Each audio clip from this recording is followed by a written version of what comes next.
So, und damit herzlich willkommen bei Maximal Minimal. Mein Name ist Max und heute gibt es mal wieder einen Statusbericht.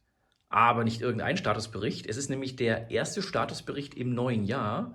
Deshalb wünsche ich euch und euren Familien erstmal ein frohes neues Jahr 2026. Und hoffe natürlich, ihr seid gut reingerutscht, habt ja entweder schön gefeiert oder habt es euch gemütlich angehen lassen. Also Lilly und ich haben es wirklich sehr gemütlich angehen lassen. Also wir haben schön Raclette gegessen und dann eigentlich nur ein bisschen am Computer was gemacht. Also wirklich nichts Weltbewegendes und sonst natürlich dann telefoniert zum neuen Jahre oder zum Jahreswechsel dann. Das gehört natürlich immer mit dazu. Und ja, freut mich auf jeden Fall, dass ihr mit dabei seid, auch im neuen Jahr. Wünsche euch natürlich da auch erstmal natürlich viel Gesundheit, viel Erfolg fürs neue Jahr, dass auch alles in Erfüllung geht, was ihr euch so wünscht oder auch was ihr so vorhabt. Und würde sagen, wir springen direkt mal in die Themen rein, weil es gibt heute doch einige Themchen, die ich für euch habe. Und zwar habe ich jetzt vor und nach Weihnachten wieder kräftig auf dem Gebrauchtmarkt gekauft und da schöne Sachen entdeckt. Und die zeige ich euch natürlich. Jetzt in dem Statusbericht zeige ich euch mal die Loks, die ich ergattern konnte. Dann ist auch eine größere Häuserlieferung für das Bergdorf angekommen, das ich euch natürlich auch schon zeigen möchte. Da hat Lilly sich auch schon direkt ein Gebäude gegriffen und ist schon fleißig dabei. Und dann wollte ich euch noch so ein bisschen zeigen, was ist so alles auf der Anlage passiert. Also einmal sag mal, betriebliche Natur, also was ist jetzt hier betriebsmäßig, was habe ich hier eingestellt oder gemacht. Sind nur, wie gesagt, ganz, ganz kleine Themen. Aber wir haben auch ein größeres Thema. Wir haben nämlich eine Gleisanpassung hier gemacht, beziehungsweise auch eine Berganpassung.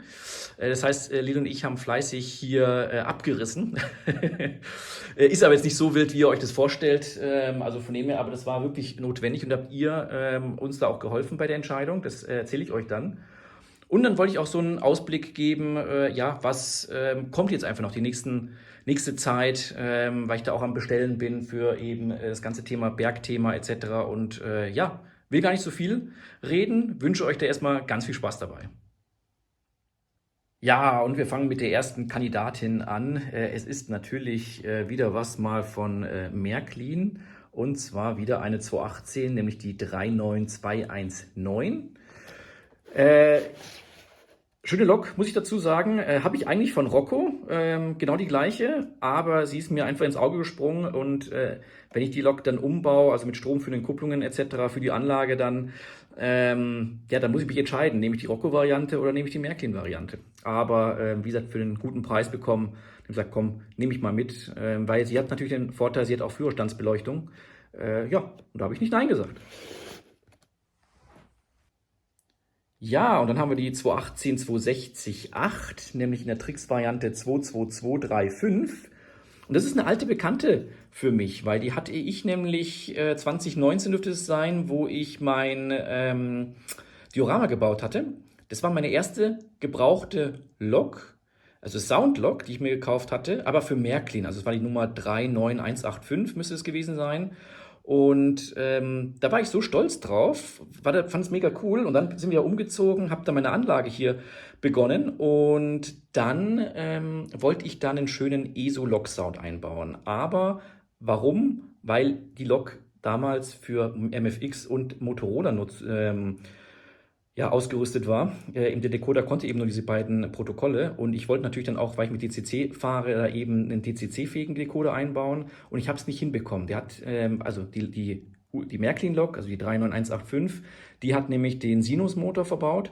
Schöner Motor, gar keine Frage, aber man hat den über den Lok-Sound-Decoder nicht regeln können, beziehungsweise die hat immer so Sprünge gemacht. Also die ist wirklich immer so gehopst, so pulsiert umhergefahren. Ganz, ganz komisch gewesen. Ich habe die sogar auch beim Fachhändler dann abgegeben. Er hat es auch nicht hingekriegt, muss man dazu sagen. Fand ich auch spannend. Und dann habe ich leider, so leicht gefrustet, habe ich die Lok dann verkauft, weil warum soll ich die Lok dann rumstehen lassen, wenn ich sie nicht fahren lassen kann? Vielleicht hätte man auch in der Zeit nochmal einen anderen Motor ausprobieren können. Gut, der ESO konnte damals eben die, ich glaube, die SUSI-Schnittstelle ansprechen, wo eben dann der Sinus-Motor eben davon abgesteuert oder da angesteuert wurde. So. Und jetzt habe ich die ganz günstig bekommen in der Trix analogen Variante und der Vorteil ist, Die Trix-Variante hat gar keinen Sinusmotor. Das heißt, die hat einen ganz normalen ja, Gleichstrommotor, was viele Modelle in dieser Zeit eben haben. Das heißt, das Ersatzteil ist auch nach wie vor noch verfügbar. Und habe ich gesagt, komm, die hole ich mir und dann baue ich die schön auf Märklin um, setze einen Lokdecoder, also ESO oder Märklin ein, es ist egal. Ich weiß nicht, ob ich Sound brauche ich wahrscheinlich dann gar nicht. Und dann habe ich wieder sozusagen die alte Bekannte eben in einer regelbaren, also motorregelbaren Variante. Was mich nur, oder was ich mich frage, wie klappt es bei euch, Tricks, Radsätze auf Märklin K-Gleis? Wenn man liest in den Foren verschiedene Sachen, die einen sagen, nee, lass doch einfach hier die Räder drinne, mach einen Schleifer drunter, macht quasi die zwei verschiedenen Kontakte zusammen, für die auf die Platine und fertig. Andere tauschen die Radsätze, also von dem her würde mich mal eure Meinung interessieren. Ich tendiere eher dazu, vielleicht dann komplett alle Räder, also Märklin-Räder herzunehmen, also Ersatzteile und dann eben einen Schleifer und dann das zu machen. Aber vielleicht klappen ja auch die Tricks-Radsätze auf K-Gleis. Würde mich mal eure Meinung interessieren. Und ja, willkommen zurück quasi. Und dann habe ich noch eine ältere Lok, nämlich eine Cargo V60, also die 37649, Baureihe 360 und genau, nichts Wildes. Schöne Lok, muss man dazu sagen. Funktioniert auch. Kann man immer gebrauchen. Ich mag solche V60-Loks und auch die alten von Märklin. Ich habe da gar kein Thema mit. Kann man immer gut gebrauchen. Und sind robust vor allem. Und das gleiche auch in der Baureihe 362 mit Nummer 37652. Eben in der ohne Cargo-Variante. Lustigerweise bei der Cargo-Variante werden beide Telex-Kupplungen gleichzeitig auf Tastendruck angesteuert. Hier bei der Lok scheint eine Weiterentwicklung zu sein. Da kann man einzeln jede Seite ansteuern. Aber auch schöne Lok, muss ich dazu sagen. Bin ich gespannt. Haben ja auch beide einen Hochleistungsmotor schon drin. Von dem her bin ich gespannt, wann ich die dann umbaue und wo ich Platz dafür habe. Ja, das war's von den Loks erstmal. Nächstes Mal, beim nächsten Statusbericht zeige ich euch mal die ganzen Wagen, die ich gekauft habe. Und jetzt machen wir weiter mit den Gebäuden, würde ich sagen. So, und zu den Gebäuden. Also wir haben einmal Gasthaus Krone. Das ist die Nummer 1532. Und das kommt dann in die Mitte hin von unserem Rondell vom Bergdorf. Dann haben wir noch ein altes Wohnhaus, die Nummer 1908. Also so ein kleines, knuffiges Landhaus, passt auch perfekt dann oben fürs Bergdorf. Dann noch so ein altes Wohnhaus, 1906. Dann ein Bauernhof-Wohnhaus, 1505. Und dazu passend eine Scheune mit Stall, nämlich die 1506. Allesamt von Busch. Und das ist zufällig, weil die haben alle so gepasst weil die relativ, also mit Fachwerk sind, mit weiß oder weißer Wandfarbe etc. Außer jetzt der Stall, der ist jetzt quasi mit so ja, Ziegelbauweise. Und deswegen ist man lustigerweise bei Busch dann hängen geblieben. Sollte überhaupt keine Werbung sein, hat sich wirklich so einfach ergeben. Und die Lilly hat sich auch schon den Stall nämlich gemopst und hat hier schon gleich angefangen. Ihr seht. Und da soll ich euch auch sagen, es macht auch, wie gesagt, keine Werbung. Es macht wirklich sehr, sehr viel Spaß, aber es ist sehr, sehr aufwendig im Gegensatz zu den ganzen anderen Modellen, weil ihr müsst wissen, diese ganzen einzelnen Plättchen sind alle einzeln reingeklebt. Also man hat dann dieses Fachwerk, das ist quasi eine ganze Schablone, das ist ein Teil, soweit ich weiß. Und dann setzt man diese kleinen Ziegelplättchen wirklich alle einzeln ein. Von dem her sollte ich euch das sagen, es macht Spaß, aber ist sehr aufwendig. Hätte sie nicht gedacht, aber ist mal was anderes. Und innen drin soll es natürlich leer bleiben, weil da kommen die ganzen Servomotor oder ein Servomotor, muss ich mal gucken, der dann die Tore antreibt, weil, ihr wisst ja vielleicht, wir haben ja oben unsere K-Systemstrecke, wo dann ein Auto immer im Kreis fahren soll. Und da passt nämlich jetzt hier diese Scheune perfekt dran. Nämlich die ursprüngliche Garage ist ein bisschen zu klein, sehr wahrscheinlich. Wir haben sie nicht aufgebaut, aber es hat sich jetzt so einfach besser angefühlt, muss man auch dazu sagen. Und habe dann das lustigerweise entdeckt und das ist perfekt, weil die Tore lassen sich dann auch hier aufmachen. Hab genügend Platz für den Servomotor und dann kann das Auto schön hinten reinfahren, kann hier parken an der Stoppstelle und dann geht es hier wieder hier wieder weiter. So ist zumindest der Plan und dann kann hier das Bauernhaus, dazu passend, das kann dann hier so schräg hin, das heißt, hat man hier so einen Abschluss vor dem Dorf sozusagen, am Ende der Straße ist dann der Bauernhof und wenn der fertig ist, dann kann ich das nämlich hier auch noch fertig machen, hier ein bisschen eine Empore hinmachen, das alles ankleiden, anpassen und dann ist es doch eine schöne Sache und freue mich schon auf die Technik, muss ich dazu sagen. Ja, und dann wollte ich euch so ein bisschen mitnehmen, was ist denn so auf der Anlage so passiert. Also es wurde jetzt nichts gebaut, aber einfach so ein bisschen quasi den Anlagenalltag euch da beschreiben. Vielleicht ist es ja ganz interessant.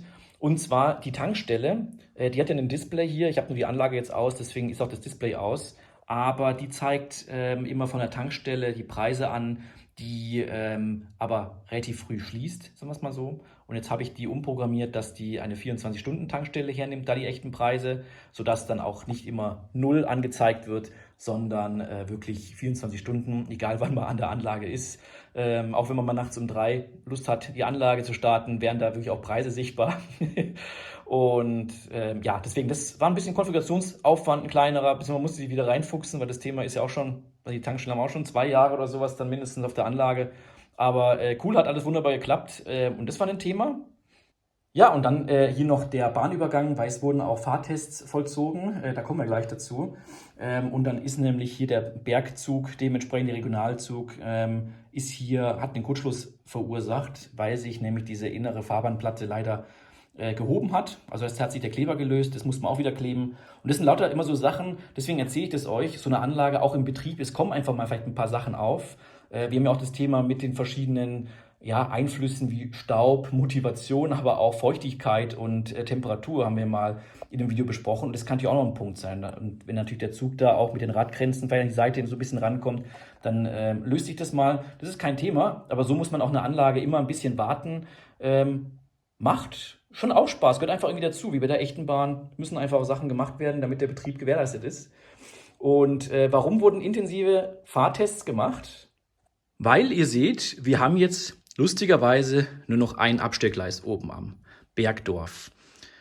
Ja, Lilly und ich waren nämlich da fleißig, weil durch das ganze Mauerbiegen, hier ist nämlich noch das Exemplar, was eigentlich hier hinkommen sollte, an der Straße, ist mir aufgefallen, es sind wirklich zu viele Mauern. Der eine oder andere hat es ja auch in den Kommentaren geschrieben, auch dass es dann zum Teil vielleicht ein bisschen zu viele Gleise sind. Und irgendwie haben diese Sachen dann zusammengepasst. Also habt ihr mich indirekt beeinflusst. Ja, aber auch von unserer Seite, auch die Lilly hat es gesagt, weil wenn man jetzt einfach ein bisschen runterfährt, ich glaube, da muss ich mal den Kleber ein bisschen zur Seite. Und wenn man jetzt hier so ein bisschen schaut, tue ich den mal weg. Und stellt euch vor, hier ist auch noch mal eine Mauer dann gewesen. Wir haben hier da hinten im Hintergrund noch die Mauern, da wo die Häuser draufstehen und dann hier. Also wir haben wirklich jede Menge Mauern. Das ist dann einfach zu grau. Natürlich kann man das alles nochmal mit Vegetation begrünen, aber das ist es auch nicht. Also zu viel Grau, zu viel Mauern. Ich weiß nicht, ob das auch realistisch ist. Da der Mensch macht ja in sich die Landschaft so, wie es ihm gefällt, auch gerade im Städtebau, sagen wir es mal so. Aber das war ein bisschen zu viel und daraufhin haben wir dann gesagt, hey, ich mache das, was ich gebogen habe, mache ich weg. Und dann machen wir hier einfach einen Berg hin, ist viel gemütlicher, sieht besser aus und dabei musste auch das Abstellgleis dann leider abmontiert werden. Das heißt, Lilly und ich waren da sehr, sehr fleißig am Sägen. Also wir haben hier wirklich, erstmal ihr seht noch die ganzen Reste, die ganze Schotterbettung habe ich mit einem Spachtel abgespachtelt, weggemacht und dann, hier das alles abgesägt. Die ganzen Pfosten, die wir mich dann noch hatten, die habe ich dann auch wegmontiert und dann wieder neu hingeklebt mit Heißkleber, dass das alles so seinen Platz findet. Und das ist auch schon alles eingekleidet mit dem Terraform-System, dass man hier sieht, das ist einfach hier so ein Hang. Ja, und auch alles fertig mit den Böschungen gemacht. Auch hier zum Beispiel hat noch was gefehlt. Und auch da hinten, da gehen wir jetzt gleich hin. Also von dem her waren wir wirklich dann sehr, sehr fleißig, das alles wegzumontieren. Hat dann wirklich auch Zeit gekostet, das auch alles schön zu machen, in Rockrail dann wieder einzustellen, dann die Testfahrten zu machen, weil nämlich dann hinten noch ein Gleisstück hingekommen ist. Das zeige ich euch mal jetzt. Genau, hier ist nämlich dann das Gleisstück nach der Weiche, weil hier war noch eine zweite Weiche und dann war ja auch so ein Mini-Abstellgleis und deswegen das hier wieder festlöten, das alles zu bepinseln und dergleichen. Deswegen dass das auch alles passt, dann wieder abschmirgeln. Ihr kennt die Prozedur und ich habe dann auch hier noch gleich überall alles fest oder schön eingekleidet. Auch die Weiche hier, dass das alles passt. Natürlich fehlt jetzt noch feiner Schotter, dass das dann alles nochmal schön ausgekleidet ist, aber das brauchen wir jetzt nicht machen, sondern erst, wenn dann die Landschaftsgestaltung, also wirklich dann die Ausgestaltung dann kommt. Aber deswegen das ganze Thema Gleisbau hier unten zumindest ist jetzt wirklich auch abgeschlossen. Und es gefällt uns. Es gefällt uns beiden wirklich sehr, sehr gut. Deswegen danke euch da auch immer für die konstruktive Kritik. Ja, deswegen haben wir dann hier jetzt in dem Bahnhof dann einfach, wenn wir hier das Gebäude haben, hier nochmal für so einen kleinen Triebzug, entweder einen VT98, 628er, 648er oder auch ein kleiner Güterzug oder Abstellgleis, einfach so weit. Und hier dann eben das Durchfahrgleis. Ist eine schöne Sache. Ich glaube, mehr braucht man auch gar nicht. Das andere war ein bisschen zu viel, wobei man im jetzigen Stadium zumindest Abstellgleise eigentlich schon echt gebrauchen kann. Aber der Schattenbahnhof kommt, auch wenn es noch ein bisschen dauert. Aber er kommt oder es kommen sogar mehrere. Dann, was ist noch so passiert? Hier oben ist übrigens auch der Bahnhof. Ja, ich habe mal die ersten Gehversuche mit dem Einkleiden gemacht. Das letzte ist ja schon ein bisschen her, nämlich von dem Berg ist natürlich jetzt schon, wie gesagt, ein paar Jahre wieder her. Und deswegen habe ich das jetzt hier einfach mal wieder ein bisschen getestet. Wobei jetzt hier muss man dazu sagen, ich kann ja nicht weitermachen, weil habe das extra auch so abstehen lassen, weil hier fehlt natürlich dann noch, hier sind überall noch die Anschlüsse, seht ihr dann für den nächsten Anlagenteil. Aber einfach, dass man es so ein bisschen erkennen kann, fand ich jetzt mal ganz, ganz wichtig. Auch hier das Ganze schon mal angefangen einzukleiden. Hier ist jetzt noch offen, weil ich da noch nicht weiß, wie es mit den Häusern und sowas dann aussieht. Deswegen lasse ich das jetzt noch. Aber ich glaube, man kann es jetzt gut vorstellen. Wird dann alles noch also mit Gips ein bisschen verfeinert, beziehungsweise mit so Spachtelmasse, damit dann auch diese unsauberen Ecken dann wieder feiner sind. Und auch dann hier, das war ganz schön Arbeit, hier nochmal eines der letzten Stücke.